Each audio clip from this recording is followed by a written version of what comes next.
Bismillahirrahmanirrahim. My name is Kamal Khan and you are watching Physics with Kamal Khan. Students first year physics class में chapter 1 की जितनी भी discussion थी वो हमने कर ली है। आज के लेक्चर में चैप्टर 1 के MCQs को हम डिस्कस करेंगे। तो बुक मेरे हाथ में है और आप लोग इस तरह करें कि अपने अपने बुक्स को ओपन करें ताकि आप लोगों को MCQs समझने में आसानी हो। अगर आप लोगों की समझ में MCQ आता है तो उसको सॉल्व करना, उसका करेक्ट ऑप्शन निकालना वो बड़ा आसान होता है। लेकिन अगर आप लोग MCQ को अंडरस्टैंड ही नहीं करते हो तो फिर उसको सॉल्व करना या उसका जो करेक्ट ऑप्शन निकालना वो आपके बस से फिर बाहर होगा। तो MCQ नंबर 1 को देखिए। What is the radian measure between the arms of watch at 5 PM। Question में ये कहा जा रहा है कि अगर हमारे पास एक वॉच है, एक घड़ी है और उस घड़ी के अंदर हमारे पास क्या हो 5 PM हो, ये हो गया 12, ये 3, this is 6 and this is 9, यहाँ पर कहीं पर हमारे पास क्या होगा 5 होगा। ठीक है, तो अगर घड़ी के अंदर क्या हो 5 बज रहे हो तो इस दौरान जो यहाँ पर एंगल कवर हुआ है वो कितने रेडियंस का होगा। क्लियर है। तो ज़रा देखिए, जब ये यहाँ से 5 बज रहे थे तो इस दौरान हमारे पास एक एंगल कवर हुआ है।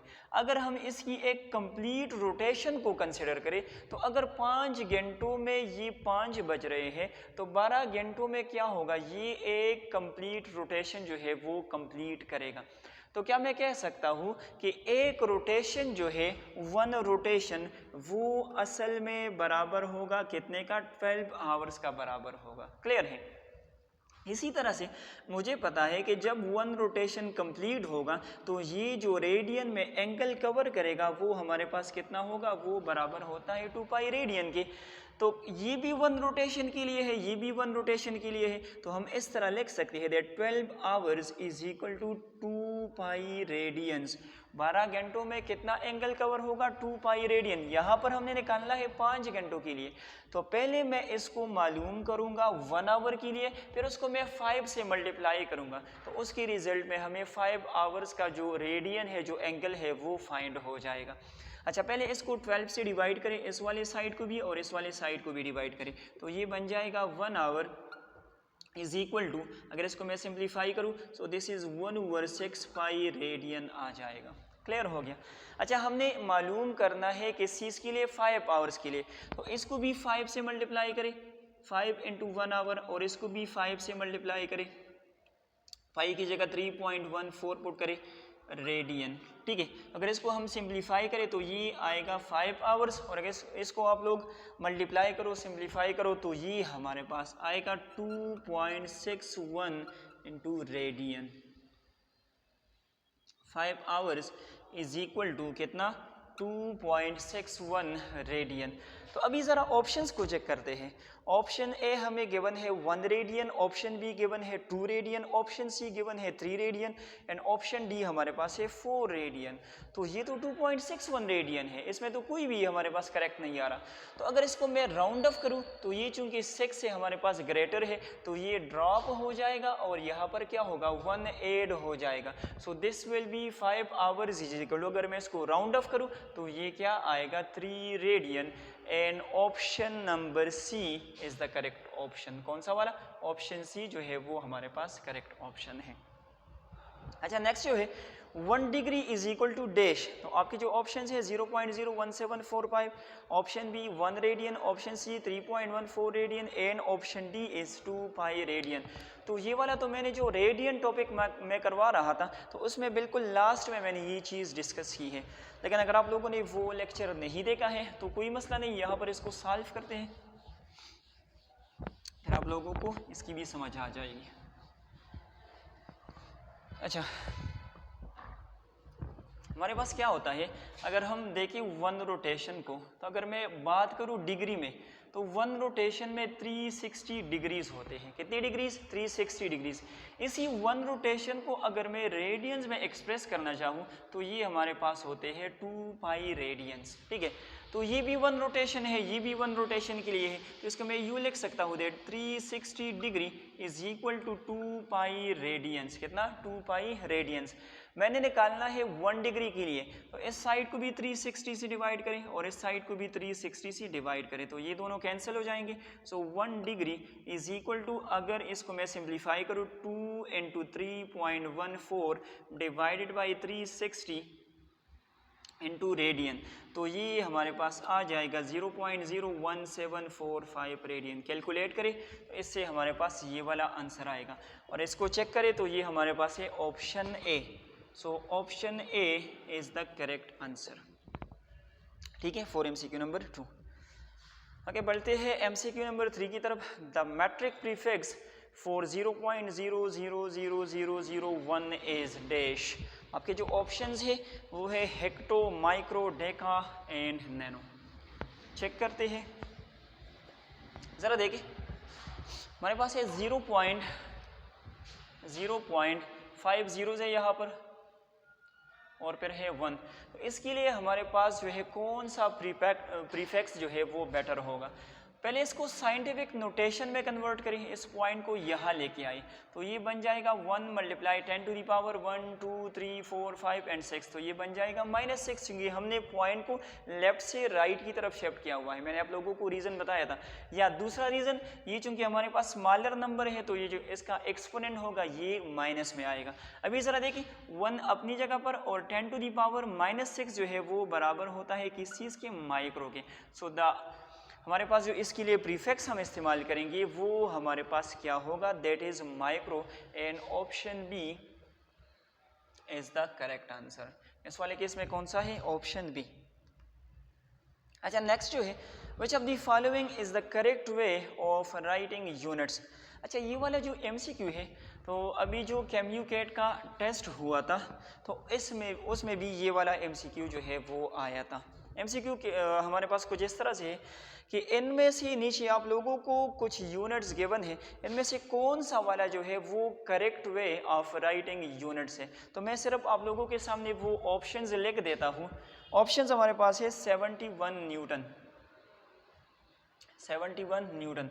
ऑप्शन बी हमारे पास है 12 milli into micro second. Option C हमारे पास है दैट इज़ 8 kg, लेकिन के जो है वो कैपिटल में है।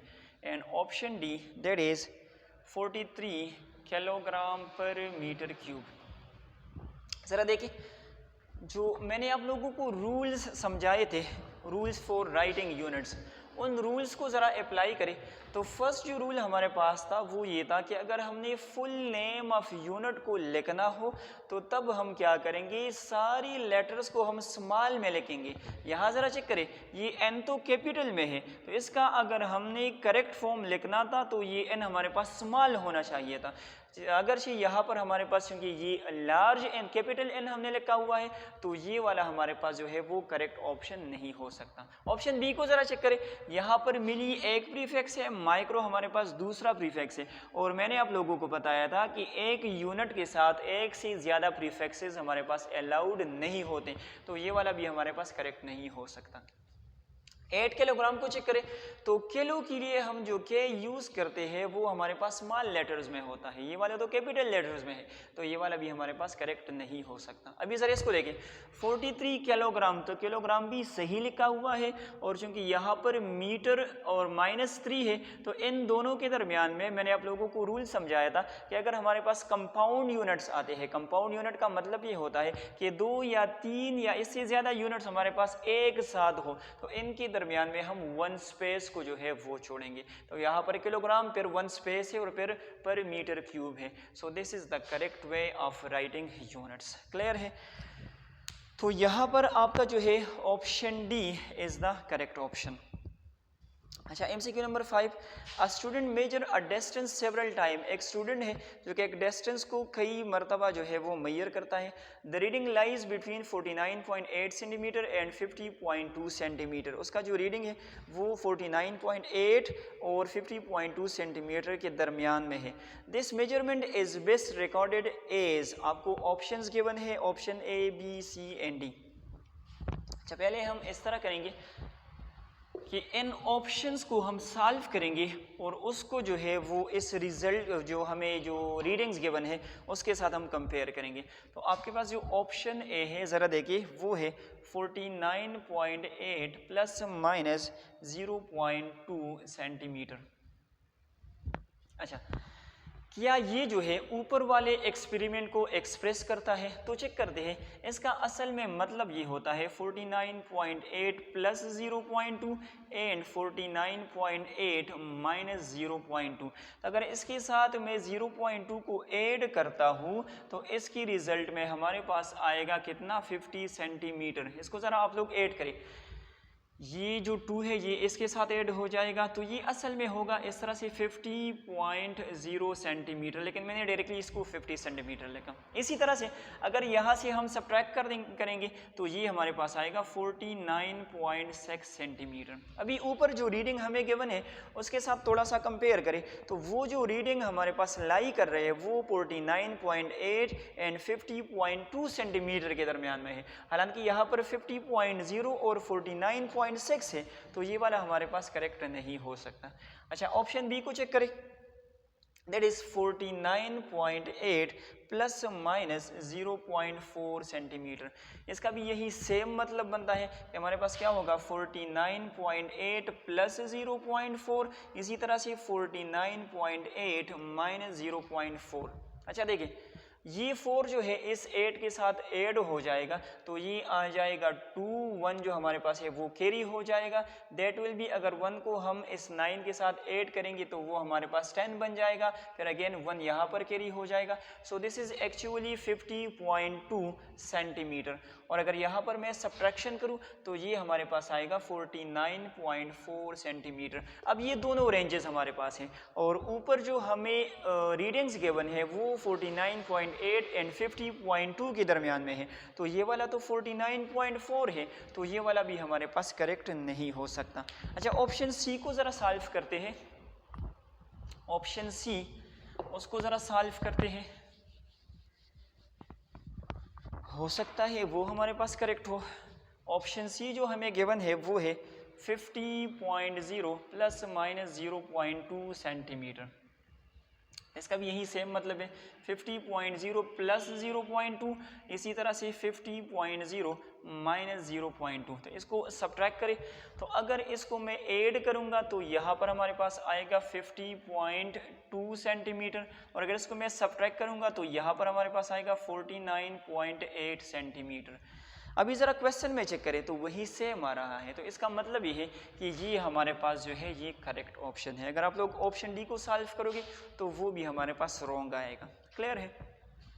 अच्छा, the next MCQ is the percent uncertainty in the measurement of 3.76 plus minus 0.25 metre is dash.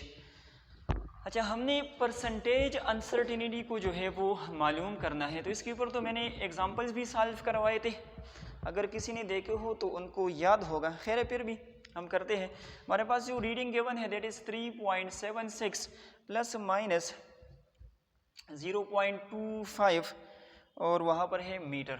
ठीक है, अगर हमने इसकी परसेंटेज रिलेटिव अनसर्टेनिटी को निकालना हो तो उसका तरीका ये होता है absolute uncertainty divided by measured value. AU का मतलब है एब्सोल्यूट अनसर्टेनिटी, MU का मतलब है मेजर्ड वैल्यू, मल्टीप्लाई बाय 100। तो यहाँ पर ये हो गई absolute uncertainty that is 0.25 divided by measured value 3.76 multiply by 100। इसको आप लोग सिंप्लीफाई करें तो यहाँ पर जो आंसर आपके पास आएगा that is 6.6% which is option B. आप लोग इसको कैलकुलेट करें तो यही आंसर आएगा आपके पास। ठीक है, so this was MCQ number 6। अच्छा, MCQ नंबर 7 की तरफ बढ़ते हैं। The temperature of two bodies measured by a thermometer RT1 which is 20 plus minus 0.5 degree Celsius and T2 50 plus minus 0.5 degree Celsius. The temperature difference and the error therein is dash. आप लोगों ने क्या करना है, दोनों temperatures का difference निकालना है। तो जो हमने रूल पढ़ा था इंडिकेटिंग अनसर्टेनिटी के लिए एडिशन और सब्ट्रैक्शन का हमारे पास सेम रूल था कि अगर हम रीडिंग्स को ऐड कर रहे हैं या सब्ट्रैक्ट कर रहे हैं, लेकिन दोनों केसेस में इनकी अनसर्टेनिटी जो है वो हमारे पास ऐड होगी। तो T1 जो टेम्परेचर हमें गिवन है दैट इज़ किधर गया 20 प्लस माइनस 0.5 डिग्री सेल्सियस। इसी तरह से जो हमें T2 वाली टेम्परेचर गिवन है that is 50 plus minus 0.5 degree Celsius. जो मेथड मैंने आप लोगों को समझाया था तो वो मैंने ये कहा था कि पहले आप लोग जो रीडिंग्स है उसको कैलकुलेट करें, अगर ऐड करना है सब्ट्रैक्ट करना है कोई भी ऑपरेशन करना है विदाउट अनसर्टेनिटीज़ कैलकुलेशन करें। उसके बाद जो अनसर्टेनिटी वाला पार्ट है उसी का रूल अप्लाई करें तो वो भी फाइंड आउट हो जाएगा। तो चूंकि हमने टेम्परेचर डिफरेंस को निकालना है T2 माइनस T1, तो पहले टेम्परेचर्स को देखिए, यहाँ पर 50 degree Celsius minus 20 degree Celsius, इससे आएगा 30 डिग्री सेल्सियस। इसके बाद हमने अनसर्टेनिटीज़ को कैलकुलेट करना है। तो अगर हमने सब्ट्रैक्शन करना हो या एडिशन करना हो, दोनों वाले केसेस में हमारे पास एब्सोल्यूट अनसर्टेनिटीज़ क्या होते हैं, ऐड होते हैं। तो यहाँ पर हमारे पास जो फर्स्ट वन है वो है delta T plus delta T, यहाँ पर 1 लेके यहाँ पर 2 लेके, एक हमारे पास है 0.5, दूसरा हमारे पास है 0.5 विच इज़ इक्वल टू 1.0, यहाँ पर आ जाएगा डिग्री सेल्सियस। तो हमारे पास जो कंप्लीट आंसर आएगा टेम्परेचर डिफरेंस का वो होगा 30 प्लस माइनस 1.0 डिग्री सेल्सियस। तो ज़रा चेक करिए कौन सा वाला हमारे पास करेक्ट ऑप्शन है। 30 को भी चेक करना है और साथ में 1 को भी चेक करना है। So the correct answer is option C. ये हमारे पास क्या है, करेक्ट ऑप्शन है इसका। क्लियर है। तो ये हमने 7 MCQs को डिस्कस किया। इंशाल्लाह नेक्स्ट वीडियो में जो हमारे पास रिमेनिंग MCQs है इसी चैप्टर के वो हम डिस्कस करेंगे। Thank you so much. अल्लाह हाफिज़।